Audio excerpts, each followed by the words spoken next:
Recording in progress. So thank you, Prajwal. Thank you, everyone. So we are continuing this session, that is the lecture series on the foundational text of Indian philosophy. And I think we are discussing some fundamental doctrines of Advaita Vedanta in the last few sessions.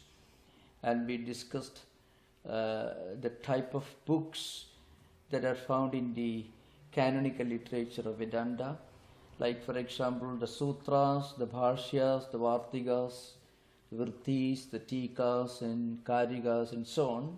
Some of them are in prose, some of them are in mostly in verses. So now just a few, just a background about this hierarchy of Vedantic teachers.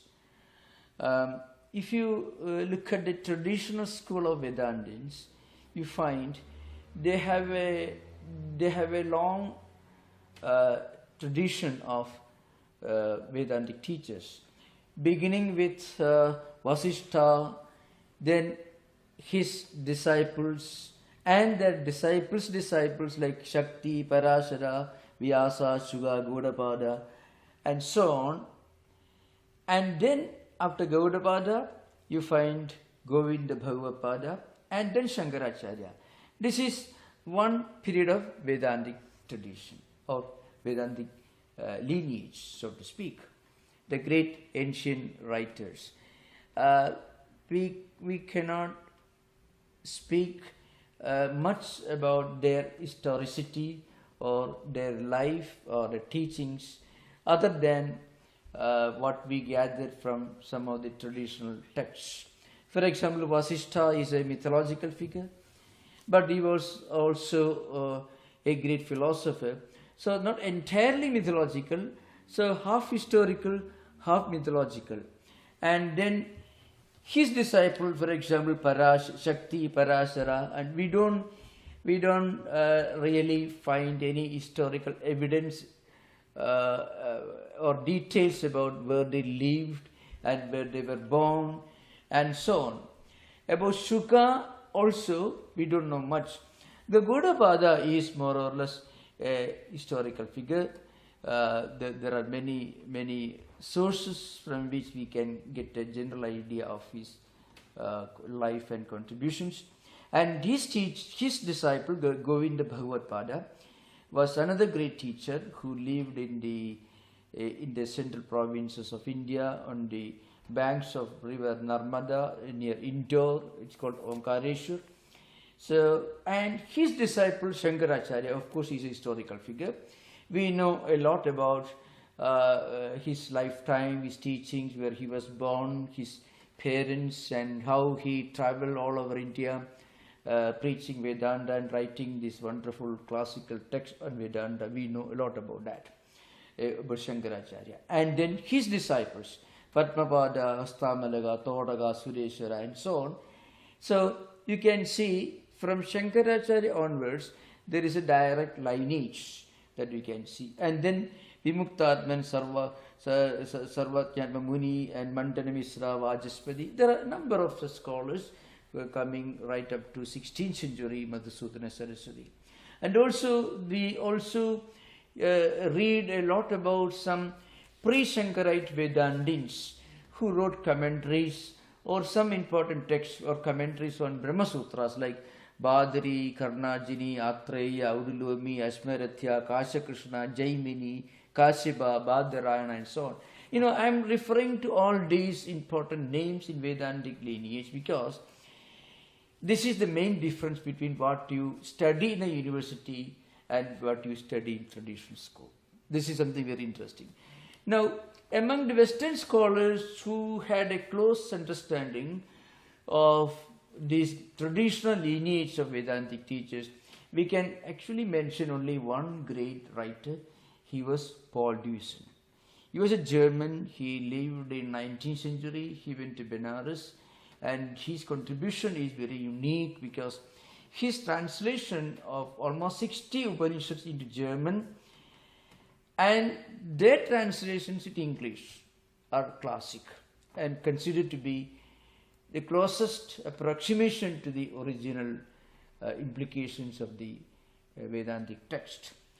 Now, after having said this, I want you to get an idea of how these Vedantic ideas are discussed in the fundamental canonical texts. These texts belong to different categories. The foundational text means the bhashyas, the commentaries on the Upanishads, on the Bhagavad Gita and Brahma Sutras, which in a way harmonize the rational, the devotional and the canonical traditions or foundations of Vedanta. Brahma Sutras discuss the logical, the rational foundations of Vedanta. Bhagavad Gita harmonizes different paths that one can follow to realize the Vedantic teachings in their life. For example, Bhakti Yoga, Jnana Yoga, Karma Yoga and so on. And the commentaries on the Upanishads, they are so profound, and I mentioned this on a few occasions in the past. When Western scholars like Max Muller or before him Schopenhauer and others happen to read even some inaccurate translations of these Upanishads, they were really wonderstruck. There is actually a turning point in the history of world thought. I mean, the encounter of Western intellectuals who later became Western Indologists or Orientalists who went to India or even staying back in Europe, they made great studies of Sanskrit language and the philosophical literature available in Sanskrit.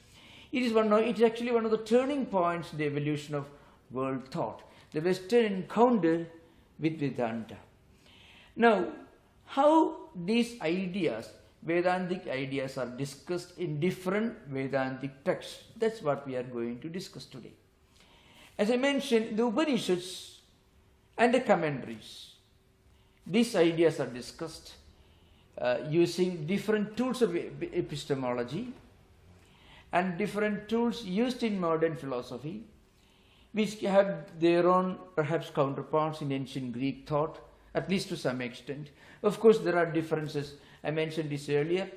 If you have 10 tools of epistemology, tools of knowledge in the theory of knowledge in Indian thought systems, there are maybe maximum 3 or 4 tools of epistemology in ancient Greek thought.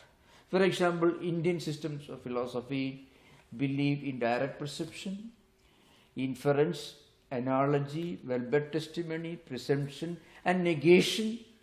Negation also is a source of knowledge. When you know that it doesn't exist, I mean, the knowledge, the absence of something is actually knowledge. And then hearsay, direct memories, then external gestures, and leaving out the unnecessary parts called excluded middle. It is called parishesia. I mean, leaving out but is improbable. That's one of the unique aspects of Indian epistemology. If things are not clear to you, you are most welcome to ask questions during discussion, because many of these ideas can only be referred to during the main part of the lecture. During interaction, you can certainly ask me for more elaboration. Now, how these ideas are discussed in the fundamental texts like the commentaries on the Upanishads and also in the introductory works. As I mentioned earlier, Shankaracharya wrote a number of different types of books. The great commentaries, which are very philosophical, and then introductory works which belong to different categories. There are short, simple works like Tattwabodha, Atmabodha, and so on, which are very tiny, which only contain the primary definitions. Then, of course, there are more advanced books like Vivekachudamani. Among the introductory books, I mean the works of primers or introductions to Vedanta, Vivekachudamani is one of the important books. because it is not very short, because it has got almost 581 verses. There are 2-3 different versions available in popular bookshops. One version has got 584 because they include the invocation also as part of the main text, and some versions only 580, some of them 579 and so on. Anyway, more than 579 verses. So it's not very, very small. It is, but certainly not very large. The book is very, very, very small. Now, if you have got only the verses without translations and commentaries, it is fairly a small book. Now, how these ideas are discussed? You get a taste of how these Vedantic ideas are discussed in metrical form, in verses, in beautiful language, where you find classical examples of analogy, imageries, illustrations, and graphic descriptions from everyday life. So these are some of the examples of simple writings in verses, expounding the highest philosophical ideas, which also contain definitions or descriptions of an ideal teacher, an ideal student, who is fit for philosophy, who is fit for study of higher philosophy. All these ideas you find. What are the qualifications for a spiritual seeker? When you read that, you will understand Shankaracharya was not talking about the fundamental qualifications for a spiritual seeker of Hinduism or Vedanta. He was talking about the human aspirations in spiritual life. Who is the right person for aspiring for spiritual life? So I shall just give a brief exposition of this simple text, which gives you an idea of a typical introductory work on Vedanta. It's called Viveka Chudamani. In English, you may call it the crust jewel of wisdom.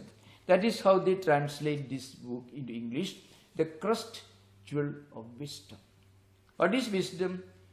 Wisdom is something that helps you to make proper use of what you know. It doesn't just give you information, because information doesn't always serve any real purpose in life.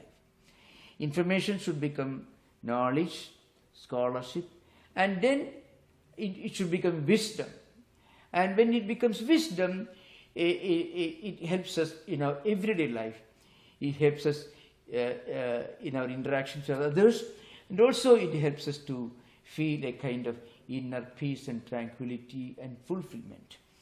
So you can find this text discusses what is the purpose of human existence, what's the nature of Atman, what's the nature of existence, how does a person get liberated spiritually, what's the importance of knowledge and devotion in spiritual liberation, and what do we mean by bondage, and what is Maya, what is Avidya, who is an ideal teacher, who is an ideal disciple, and what is her personality, Karana Sarira, Sthula Sarira, Sukshma Sarira, means what is the place of this physical embodiment, and what is behind this physical embodiment, what's our true nature, how we inherit characteristics and habits and tendencies from our previous life, and how this life continues as a transmigratory cycle, and how we get out of this way of birth, life, death and rebirth, which of course according to Buddhism is a bondage. It works through the pratitya samutpada, dependent origination, and you get out of this by realizing the dukkha, the impermanence of everything, and by practicing Four Noble Truths, by understanding Four Noble Truths, and by practicing the eightfold disciplines, Samyak Drishti, Samyak Vyayama, Samyak Ajiva, and so on, the right conduct, the right action, the right word, and so on. If you have got any doubt, because this is not the main subject, we will discuss Buddhism later, but I am just referring to that. Now let us come to the text. The text is Viveka Chudamani. It has got 581 verses in most of the standard versions. Just a few verses, maybe less or more in some of the different versions. The text begins with a student, or rather the author here, paying tribute to his teacher. Now this is an important thing. Every great author, every great writer should remember his preceptor when he begins a lecture or when he begins a work. This is very important. Now Shankaracharya is the author, writer here. So he begins his work, Viveka Chudamani, by what is called in Sanskrit Guru Vandana, means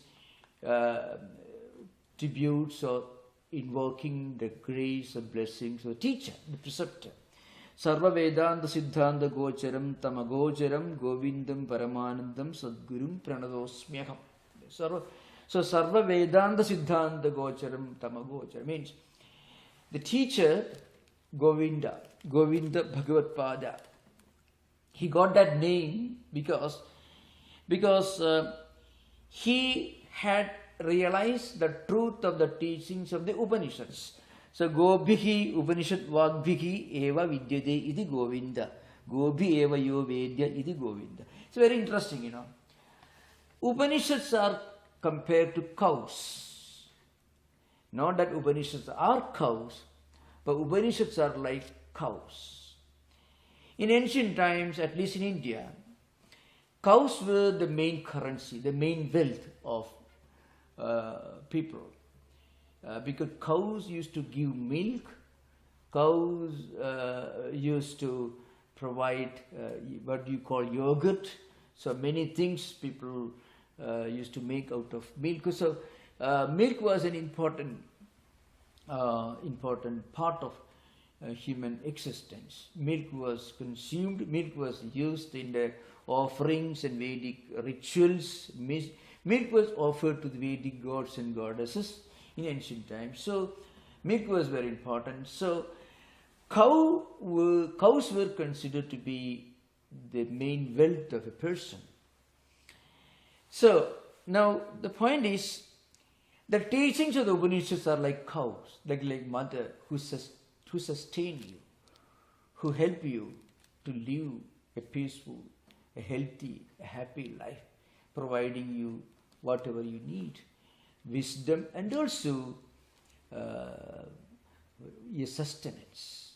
So this Govinda got that name because a person who has realized the teachings of the Upanishads, which are like cows for human existence, because we not only need milk, we also need spiritual wisdom.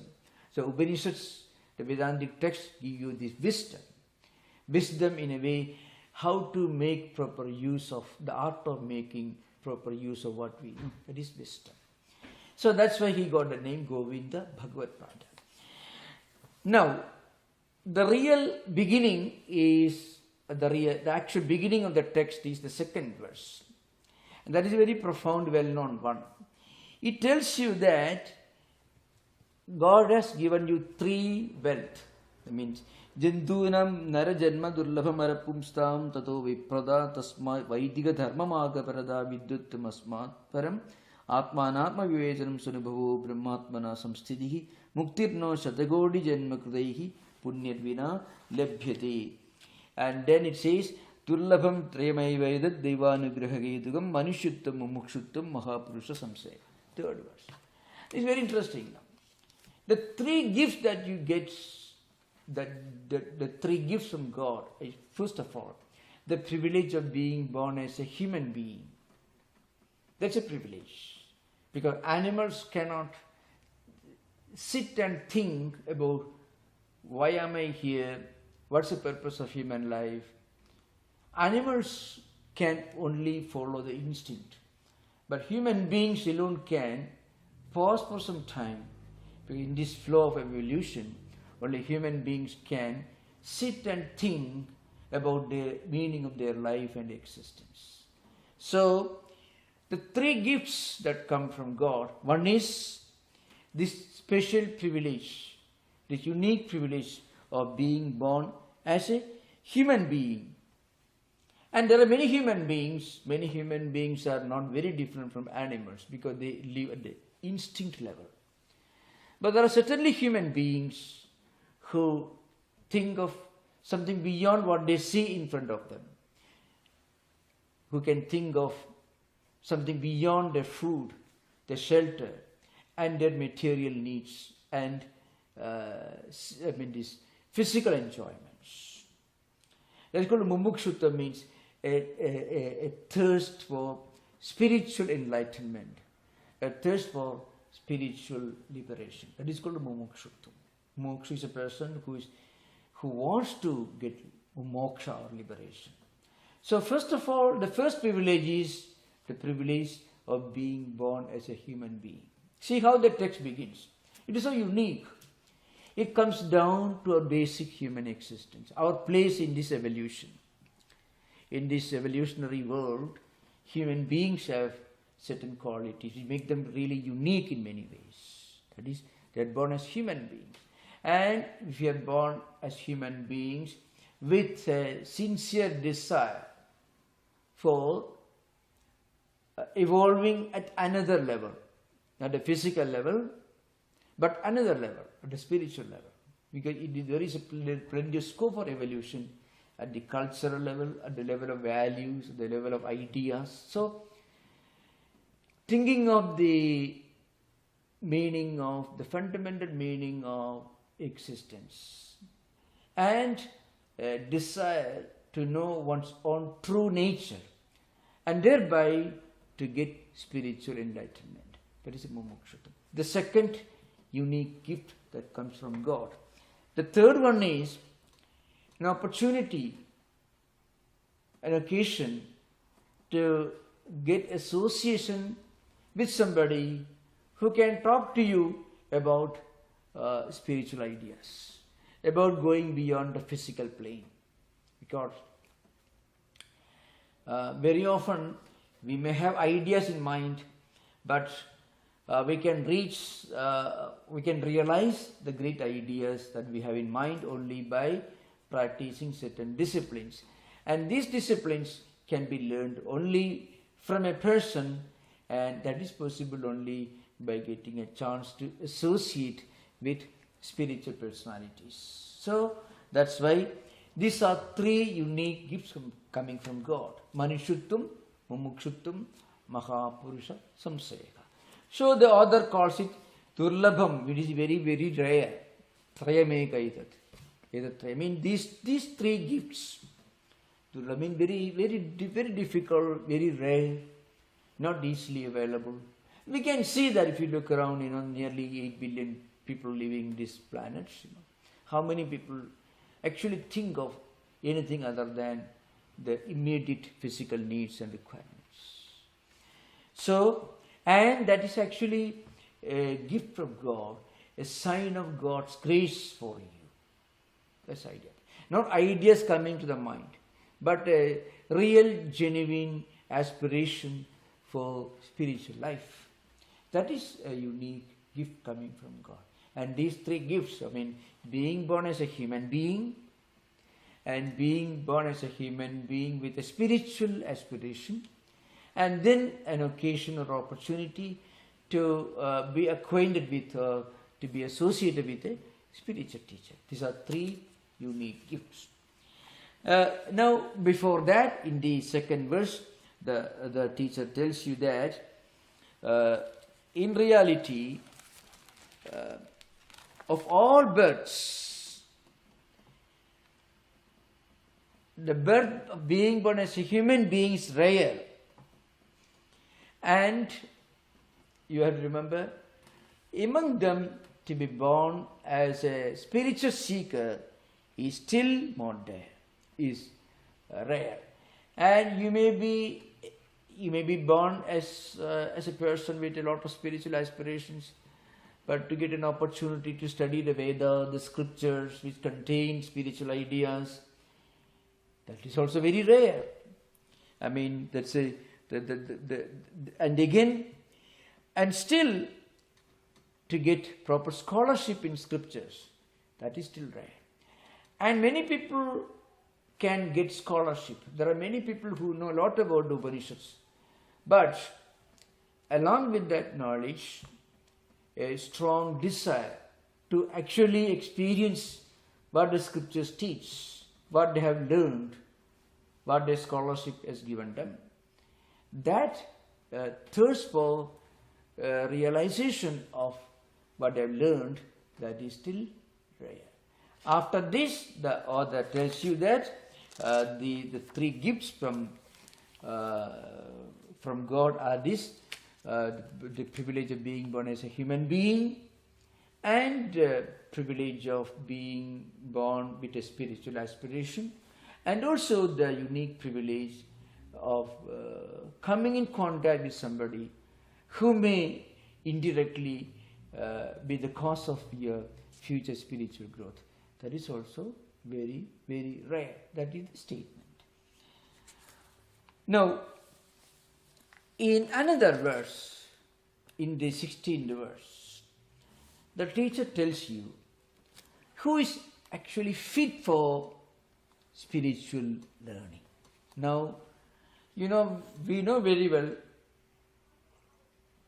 that what you get may not be yours. Only what you earn is yours. When we earn something, it implies that we are ready, we deserve that, we are fit for that. What we are given may not always be ours. It may not be always helpful to us. It becomes helpful to us only if you are ready for it, if you are mentally and spiritually prepared to make proper use of that. So in the 16th verse, the author tells you who is an ideal spiritual seeker, what are the qualifications for an ideal spiritual seeker. These are very, very important. So you can see in a single text, Shankaracharya, the author, explains everything. Vivekachudamani, though it's just relatively speaking, it is one of the insignificant texts in Vedanta. Some of you may have studied, may think we were disappointed. You may have thought this is everything. Well, the Vivekachudamani is actually introduction, but it's a wonderful introduction. Absolutely complete introduction. It's a primary text, but it is a full introduction.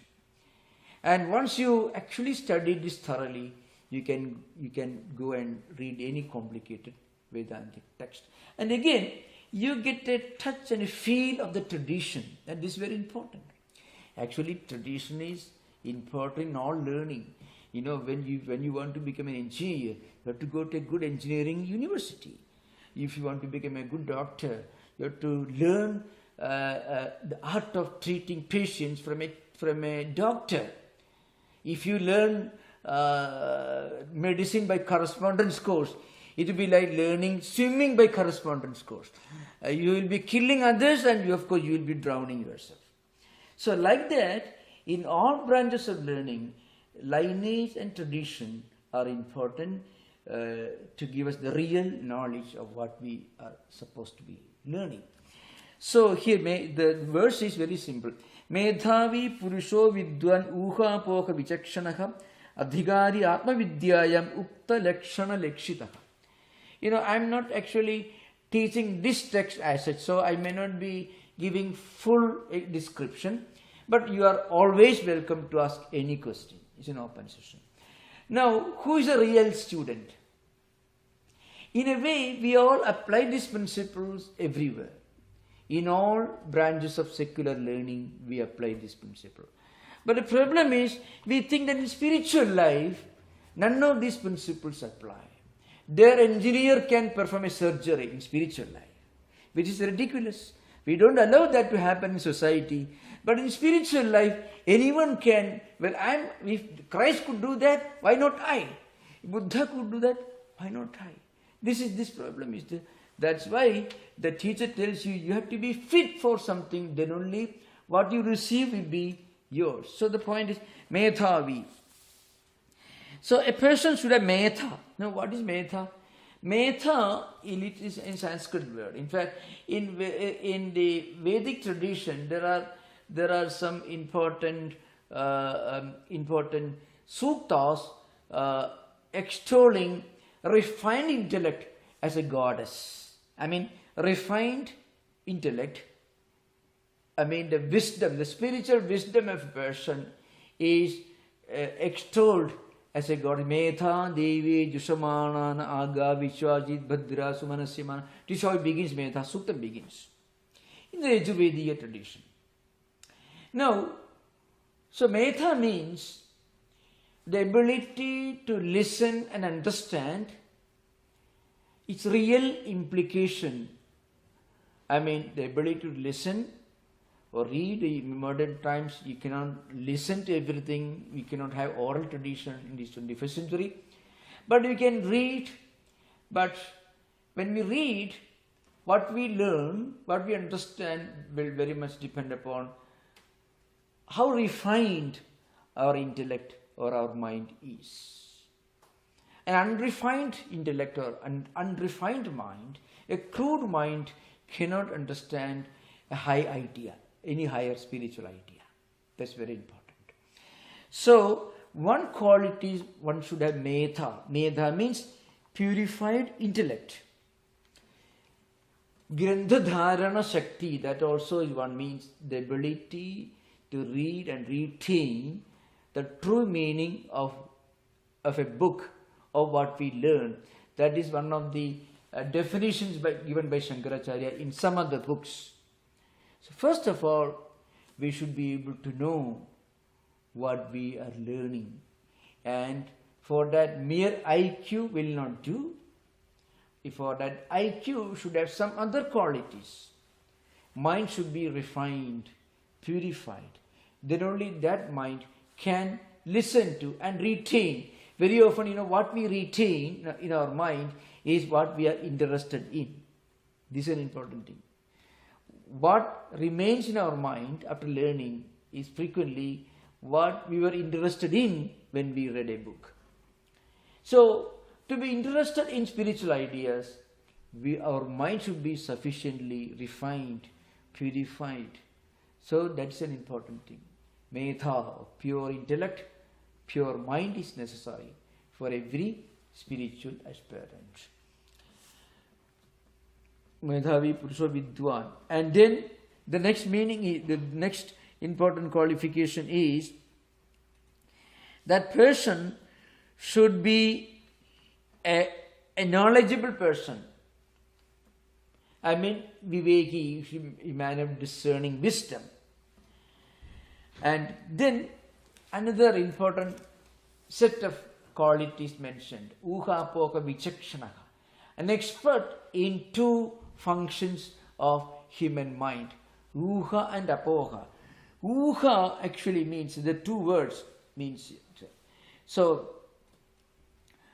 Uha is the ability to accept what is to be accepted.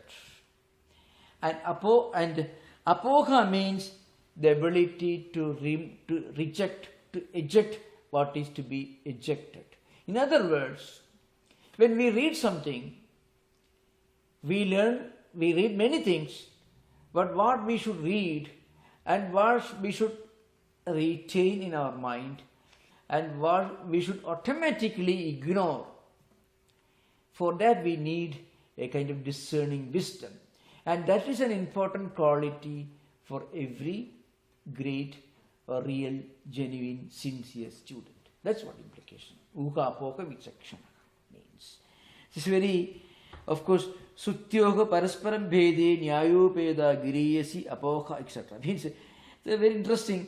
There are many definitions here. Means the ability to logically analyze what we read or what we listen to, and to accept and retain in our mind what is to be accepted, what is to be retained, and automatically reject what is to be rejected. Unless a person has the ability to reject, he'll be heading for trouble in modern times, because this is the age where information has become a monster. The information has become a monster, this information age. So we should know more about what to reject than about what to accept. That's the problem of our times, because this flooding of the internet and modern computer systems or modern technology with a lot of unnecessary and often dangerous and misleading information. Maybe it has more importance in modern time. Uha apoha vichakshana. And then adhikari atma vidyaya mukta lakshana lakshita. Means these are the qualities for an ideal student. This is a very, very important verse here. Okay, now I will come to another subject. This is very important. This is actually the essence of this text. This comes in the 51st verse. Remember, this work has got 581 or 584, depending upon the larger version or the smaller version. Verses, 581 verses. It's a fairly big book in that sense. In that, there is one important verse that comes 51st verse. And that is the foundation of this book. See how expertly the entire book is designed. First, the teacher tells you, see, you are born as a human being. This is a unique gift that has come from God. And you are not just a ordinary human being immersed in worldly enjoyments. You have got a discerning wisdom. You have got this aspiration for higher life. And also, you have got an opportunity to connect with some spiritual persons from whom you may learn more about spiritual enlightenment. These three unique gifts you have got. This is interesting. So, first of all, the author is praising you. You are wonderful. You have come to this class. You got admission to the university. You are sitting to, so congratulating you, and then telling you what are the qualities for an ideal student. Actually, these principles apply in modern times also. We are all applying those principles in all spheres of education and life. One should be fit for something. When you go for higher studies, you should have completed the qualifying examinations or the qualifying degrees. Then only you will be admitted. So that's it. But in spiritual life, there are some other qualifications necessary. So that be discussed. It's a very interesting discussion here. Of course, those qualifications are discussed in the 19th verse. So those of you may not have the text with you, but you can remember, because when you replay this, you can get an idea. This simple introductory series of lectures will help you to enter this book, and modern translations are available. So I'm trying to give you just a key, some kind of a password, an entrance. That's the idea behind. Now, in the 19th verse, the general qualifications for all spiritual seekers in all traditions are listed. That is, it comes here, Ado nitya nitya vastu viveka parigannide ihamutra parabhoga viragaha tadanandaram samadhi sarkasambhupti mumukshuttam idi spudam. This is the, it is called by one particular name. It is called sadhana chadushtayam. It is called sadhana chadushtayam. Sadhana chadushtayam means 4 important qualifications. That's the meaning of sadhana chadushtayam. What are the 4 important qualifications? One is, you should have a proper understanding of what is real and what is unreal. what really matters, what is really significant in life, what really helps me in my entire life, and what is relatively insignificant. So this is an important qualification. First of all, the ability to choose, to decide for ourselves what is real and what is unreal. Often the translations cannot give full details. What it means is what really matters in our life and what is relatively unimportant or insignificant. That is called first qualification. And this is for everyone. And the second one is, Ihamutra phala bhoga viraga tadanantara. Now this is special to Vedanta. That is, not having any desire for anything in this life or next. So those who belong to Abrahamic traditions need to clearly understand this. In Indian Vedantic tradition, you'll find this interesting statement: you should not have any desire to go to heaven. That statement you find in Indian Vedantic tradition. You can find in Buddhism also, because heaven also is a transition point from where you have to be born again. And Buddhism helps you to get out of the transmigratory cycle, pratiti samutpada, by the practice of Four Noble Truths and by practicing the Eightfold Disciplines. So, and then you got, of course, you get this nirvana. But in Vedanta and Buddhism, in all Indian religious traditions, you find heaven is not looked upon with much favor. Why? Because in Abrahamic tradition, in Christianity, Judaism, heaven is always associated with something spiritual. It is associated with angels, with God, and so on. For my Father in heaven, and so on. That's not the meaning, the implication of heaven in Vedantic text. In Vedantic text, heaven is a place where you continue enjoying all worldly pleasures without any limitation, without any restriction. And that is certainly not a very, very desirable place to go, especially for spiritual seekers. So you should not have any desire either for enjoyments in this life or enjoyments in heaven. This is an important thing. That is the second qualification. Iha amutra phala bhoga viraga. Viraga means total renunciation of the idea of enjoyment. This is important. The third qualification is samadhi sarka sampatti mumukshupti. Means that is the six important disciplines. Samadhi, Sarka Sambatti, Mumukshuttam. Shama, Dhamma, Tidiksha, Uparadi, Saddha, Samadhana. These are the six qualifications. Means a kind of inner restraint, mental restraint, restraining the senses, and ability to withstand difficulties without complaint, ability to endure challenges. You can find in all spiritual seekers one important common factor, commonality in all spiritual traditions, that all sincere spiritual seekers have to go through a difficult road. They have to follow a difficult road.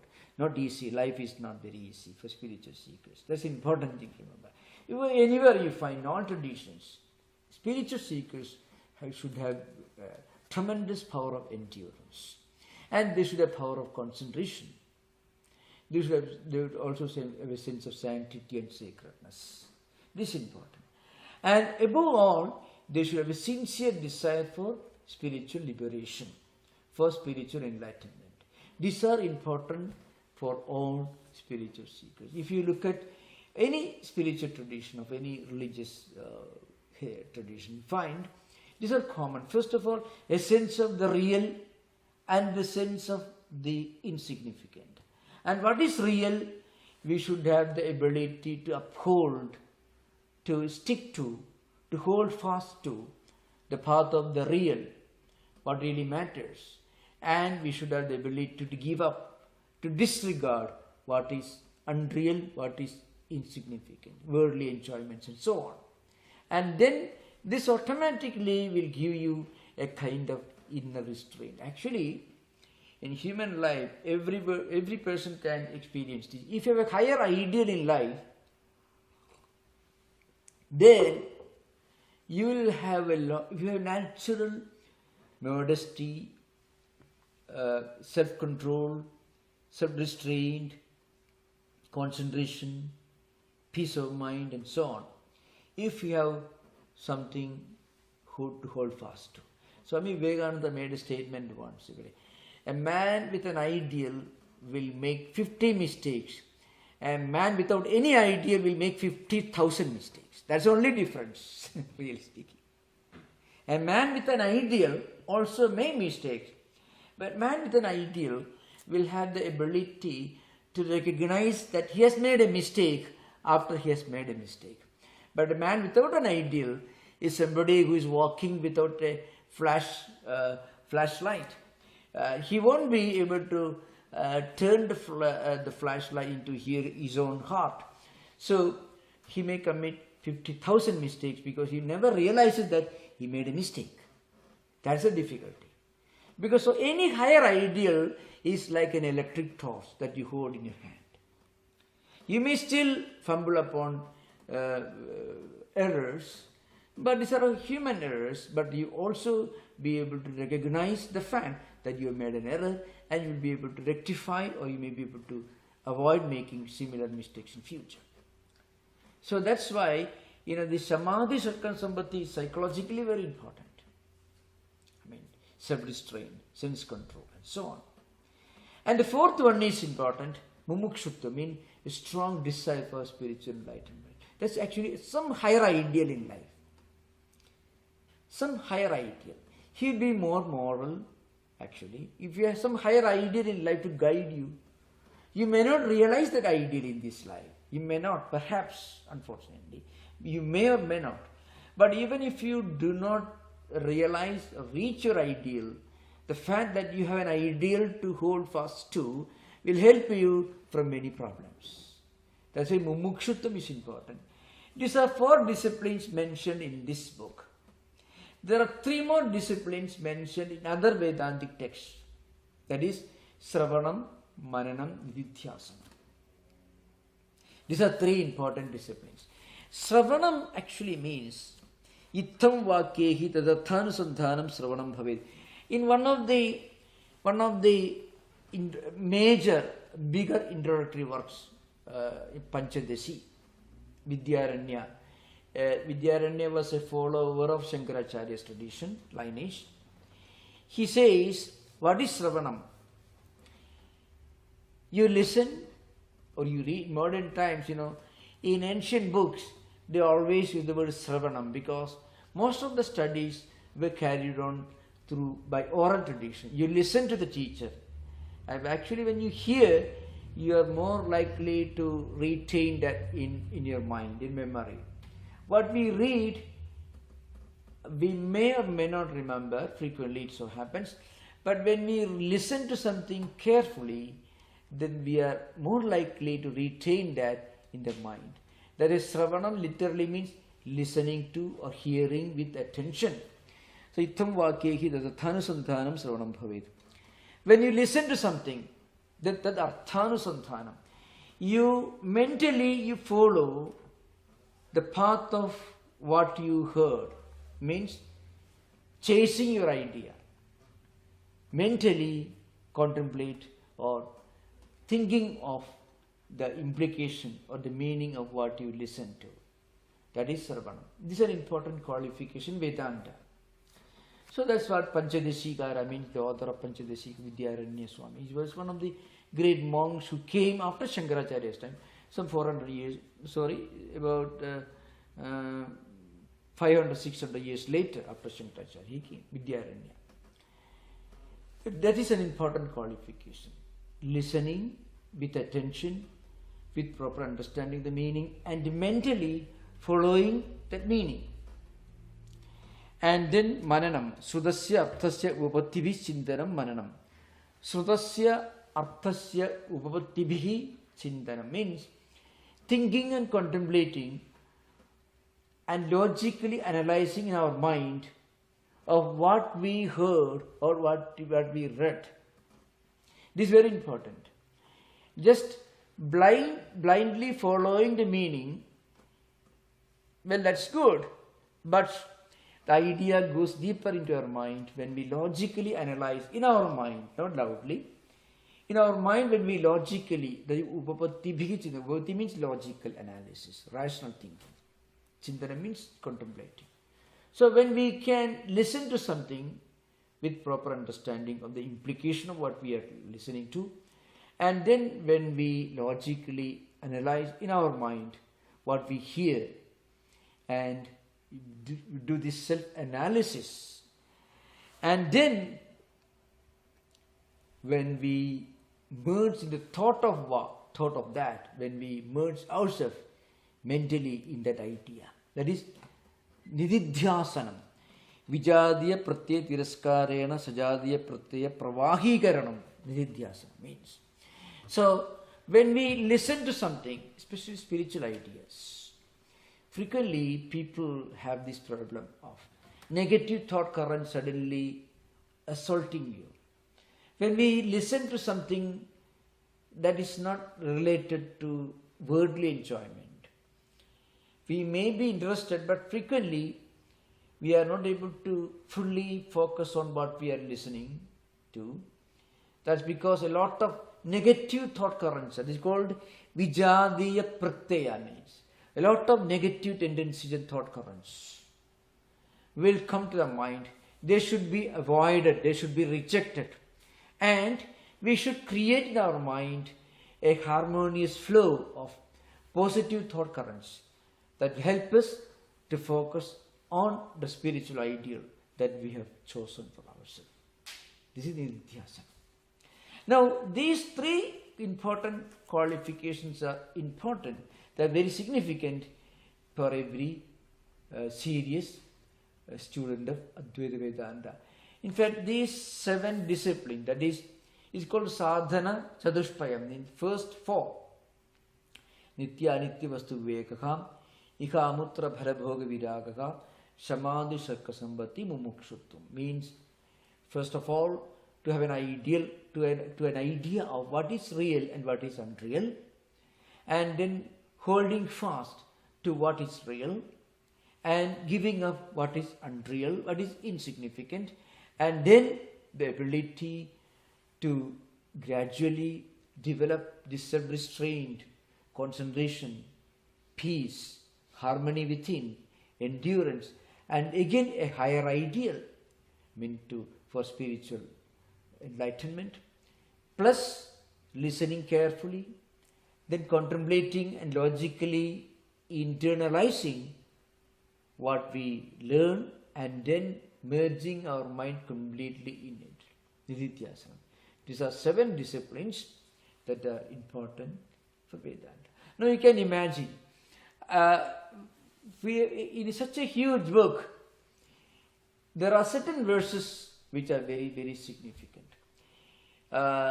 Once we understand the anatomy of the book, the philosophical landscape of the work, and once we keep that in mind, then when we read this, there are many translations available. It will help us, be very helpful, and we'll continue discussion on the same book in the next class. This is relatively a very rudimentary primary introductory work, but it can give you everything that is needed for a proper understanding of Vedanta philosophy, Vedanta culture.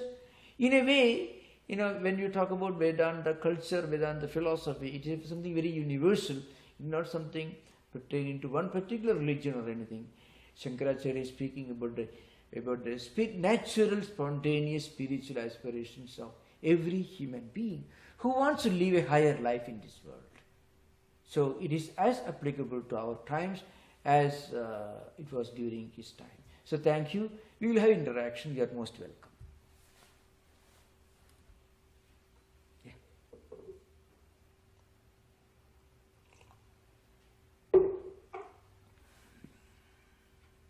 Swami? Yeah, most welcome. I have a question related to the last class, Yeah. Which was, what is the difference how does it, so Nagarjuna, I thought was the first philosopher who talked about non-causality. Yeah. And how does that relate to Gaudapada? The relationship, between what Nagarjuna said, was he actually the first? And how does that relate to what Gaudapada said? Actually Nagarjuna was not the first one to talk about non-causation. You find non-causation idea in Yoga Vasishtha. Yoga Vasishtha has got two versions. Laghu Yoga Vasishtha itself is a fairly big book, the abridged. And the bigger one is quite a huge book. So Yoga Vasishtha is full of this idea of non-causation. Okay. Now, Nagarjuna was trying to expound Shunyata or Shunya. So, the word Shunya, is usually translated into the English word nothingness. Now, what he's talking about is Shunyata is indescribable. Shunyata is indescribable. Many of the terms that Nagarjuna uses in Madhyamika Karya, that's the Bible of Shunyavada, and also Chandrakirti's commentary on it. Many of these words are used by Shankaracharya while describing Brahman, Advaita, non-dual, indescribable, non-dual. Beyond the reach of words, beyond verbalization. All these ideas you find Advaita also. So Nagarjuna was not the first great teacher who talked about non-causation. Maybe of course there are many such ideas in the Upanishadic literature throughout you find, but Yoga Vasishtha is very, very important. It's one very, very important Yoga Vedantic book. Only it focuses only on the conclusions. So, you're talking about Gaudapada. It is true that you can see the influence of Nagarjuna on Gaudapada. There are many terms that are very common to Gaudapada and also Nagarjuna. But it's be wrong to assume that Gaudapada took it from Nagarjuna. Because Nagarjuna's analysis is correct, but then he takes a turn to just the negative, to the all negating.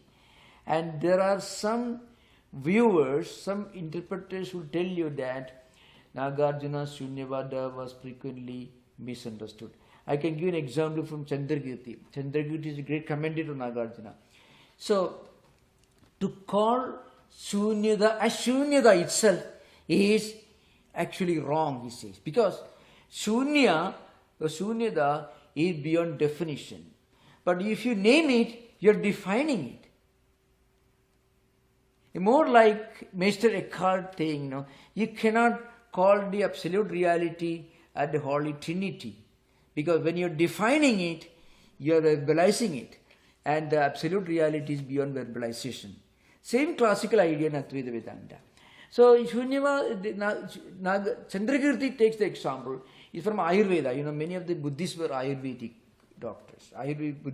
Buddhists made some very great contribution to both Ayurveda and also to Nyaya and grammar. Rupavatara was actually one of the major books of later Buddhists. So, Chandrakirti says, suppose you have a stomach problem and you eat a root in those days to cleanse your stomach. But the root should not remain within there. The root also should be removed. Otherwise you will be unhealthy. So you have to go beyond the word Shunyada to really understand what Shunya really means. Because Shunya is beyond description, beyond definition. Shunya is the Paramartha Satyam. And this everything else in this world is only Sanjida. It's a Vyavakarika. So you can see this Samvriddhi Satyam. Nagarjuna says means Samvriddhi Satyam. Samvriddhi Satyam means the vyavaharika, the everyday common sense experience. Is Samvriti Satyam, Paramartha Satyam is Shunyata, which is beyond definition, beyond verbalization, which is non-dual. It's also, the word non-dual Advaita, the word used by Nagarjuna in Madhyamika Karya. So, It was used by Nagarjuna, the word yeah, non-dual? yeah, Advaita actually means non-dual. Advaita, see, that was before Shankaracharya. So remember, today we understand Advaita as a term that implies Advaita philosophy of Shankaracharya. But Advaita means non-dual. So in that sense. So Nagarjuna uses it, really speaking. But the Shunya is non-dual reality. It is the absolute reality.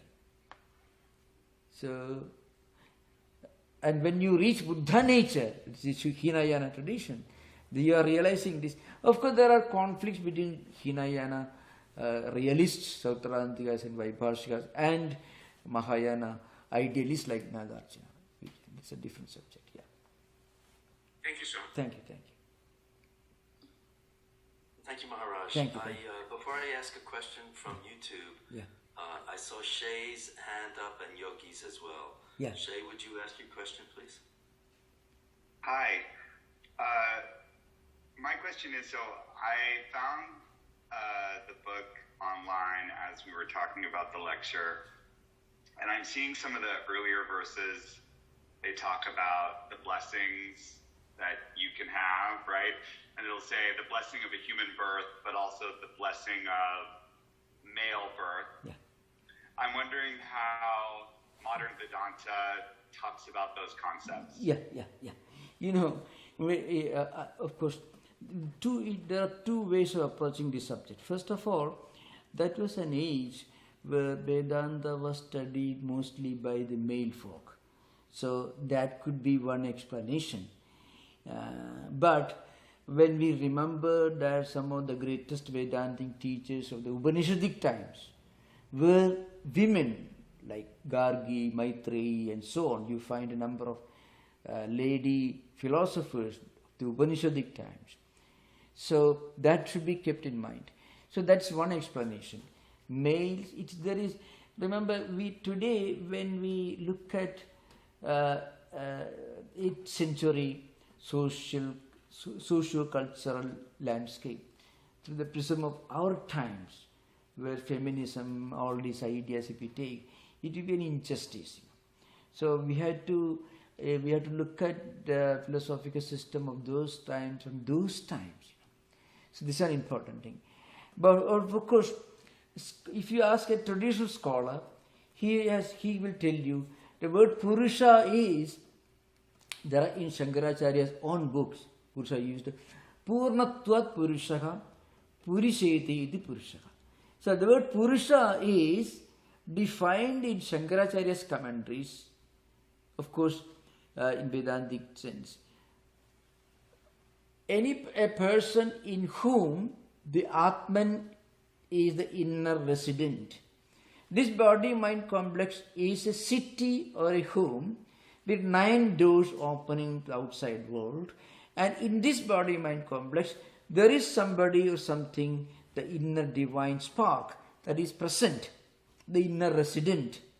Puri Shedasida means lying or sleeping, that's a meaning. Puri means in the city or in this body-mind complex mechanism, the divine spark is existing. Therefore, it is called Purusha. Second definition is Purnatvat Purusha. Because in all of us, there is that Atman, Brahman, Atman, the soul, it is the inner resident. Therefore, it's called Purusha. These are two definitions of the word Purusha found in Shankaracharya's commentaries.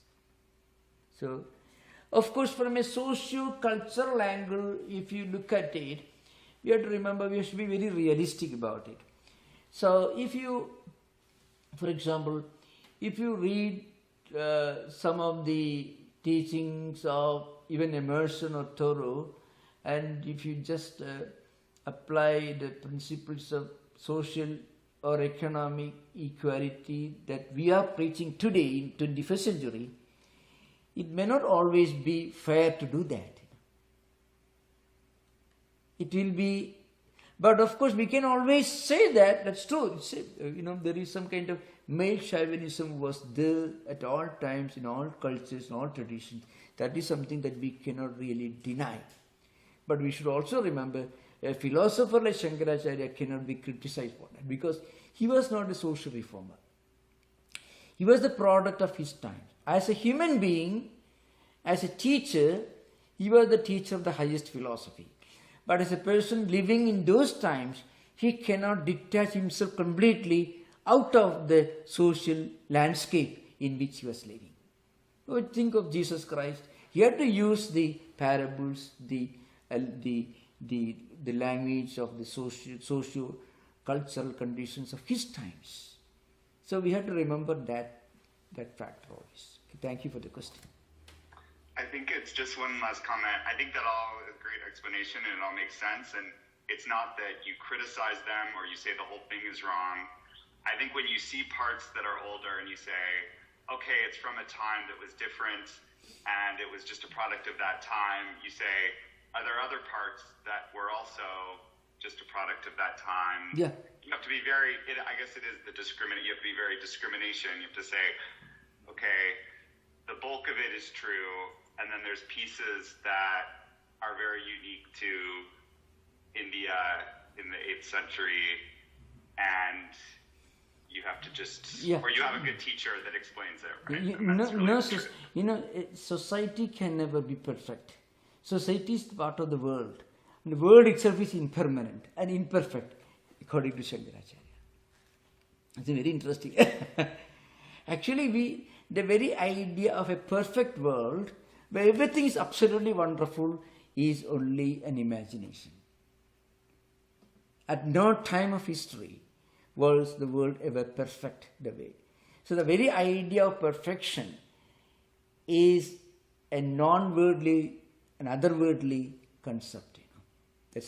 That's why people have to invent a God and a heaven. Where all the problems that we are facing today are absent. Of course, without that higher aspiration, there would be no music, no higher literature, no higher art, and no higher philosophy. Photo, yeah. Thank you, Maharaj. There's a question. Thanks for the inquiry so far. Yeah. Very, very helpful to me as well. And there's a question from YouTube. I know Yogi's got his hand up. Yeah, most welcome. Yeah. The question from YouTube is discrimination similar to wisdom, or does our mind discriminate between the real and unreal? I think what's intended is when that knowledge becomes wisdom. So in other words, when we get to wisdom, is the real wisdom the discrimination between the real and the unreal? You're right. Now, without some degree of wisdom, we cannot even imagine that a proper discerning wisdom is necessary. Even the idea that we need to practice this higher discerning wisdom, I avoid using the word discrimination. That's a word used in the standard translations, but because of its doubtful and unpleasant connotations in certain historical circles, I would like to use the word discerning wisdom instead of discrimination. So the idea that we need a kind of discerning wisdom itself is inconceivable unless you have some wisdom. It's an important thing. And as we proceed further in the spiritual path, this wisdom becomes more and more real. That's the idea. What we call wisdom becomes more and more real and more complete. But without some wisdom, no one can even decide to waste, in the opinion of many people, 1.5 hours listening to this conversation, which is absolutely so unentertaining, no comedy, nothing. Still people have the patience to listen to this talk just because they have this wisdom. Impossible. Without wisdom... Delightfully clear, Maharaj. Yeah, thank you. Yeah. Yogiji, please Yogi. unmute Yeah, yourself. most welcome. Yeah. Thank you, Maharaj. Thank you. The definition for the Nitya Vastu Viveka, discernment, I think is Brahma Satyam Jagan Mithya. Yeah. And this Mithya is generally understood as the while we see during the waking period, and how is it compared with the dream experience, and is it also Mithya, or is there any difference between these two experiences? Yeah. In the later verses after this 19th verse, in subsequent verses you find the definitions of what is Nitya Nitya Viveka, Shama, Dhamma, Uparadi, Tidiksha, Sabdha, Samadhanam, all these will be defined. But now coming to subject. So, according to Vedanta, there are different prakriyas or methods of analysis. This avasthatraya prakriya means the method of analyzing the reality based on analyzing our consciousness in waking state, dream state and deep sleep states. Jagra, Swapna, Sushupti. In waking, dream and deep sleep states. This is an important thing. Now whatever you experience in waking state and in dream state belong to Mithya.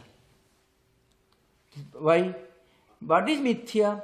Mithya is something that will be cancelled later by some pramanas or by some experience. That's why, jnana nivartyatvam mithyatvam, sat viviktatvam mithyatvam. One of the great writers of Vedantic tradition, that is Prakashatmayadi, in his Panchapadika Vivarana, he defines Mithya is that which will be cancelled when you get true knowledge. Mithya is that which is opposed to the reality. Now, when you wake up, you realize what you saw in dreams is really not existing. And again, when you are dreaming, what you experience in waking state are not existing in the same manner. So there is always a change. Mutually, they are cancelled. Therefore, they are Mithya. Again, Mithya is not absolutely unreal. Mithya means what is absolutely not real. And the absolute reality means it should remain the same without any change in the past, present and future.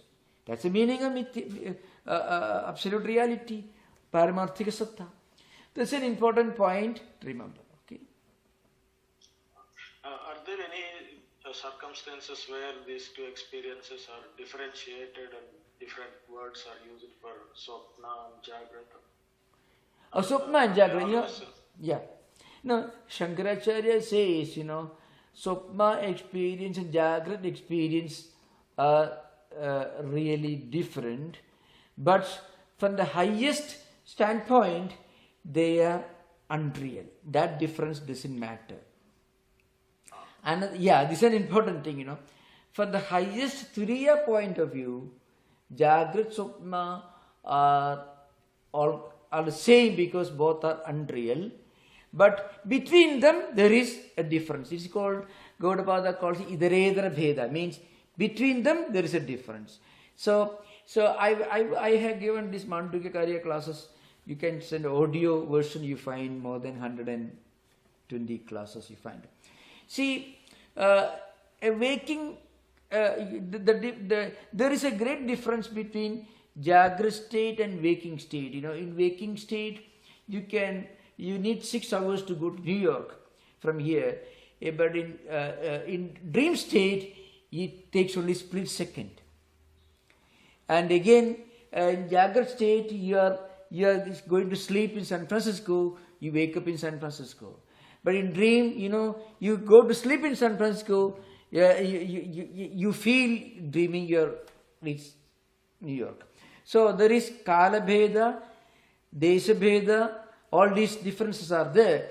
But there are differences, internal differences.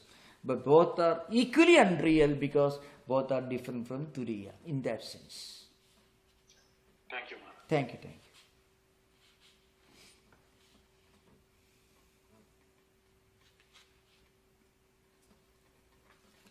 Actually, Yogiji, please remember, when we really understand the psychological, spiritual psychology, such psychological implication of Mithyatvam, it can become a wonderful tool for psychological counseling. All problems of phobias, obsessions, and melancholias, all can be treated with this idea. Everything is changing. So why you worry about it?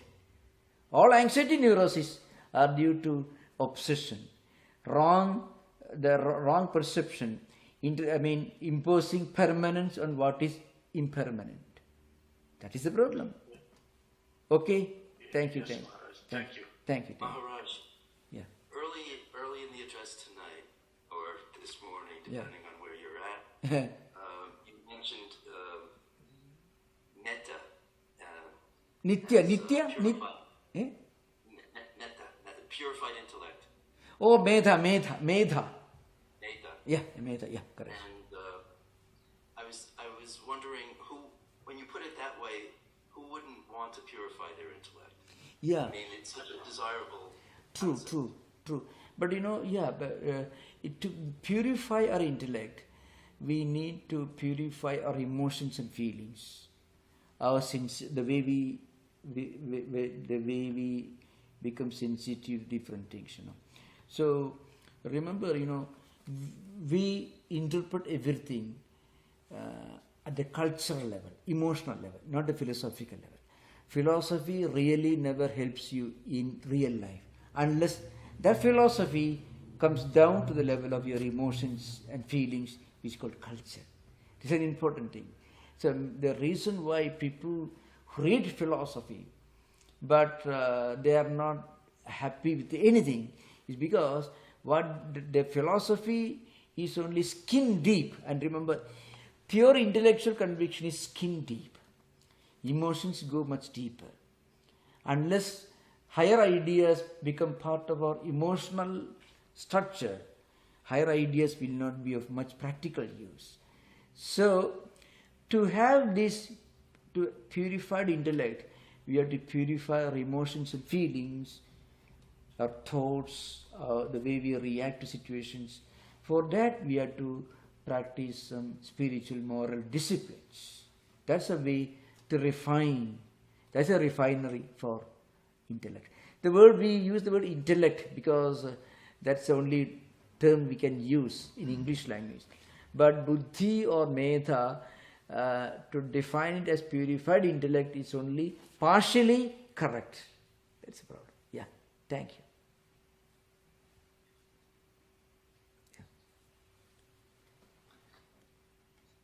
Yeah, this is a question. I'm reading the question. Thank you so much. There's a comment, but no further questions that I see. Yeah. Thank you for the chat comment, by the way. I don't see any further questions on YouTube Thank or in you. the chat. Thank you so much. Thank you so much. Thank you to everyone. Thank you for everything. Om Shanti Shanti Shanti Harihi Om Tat Sat Sri Ramakrishna Arpanamastu. Thank you everyone. Thank you. Recording stopped. Yeah.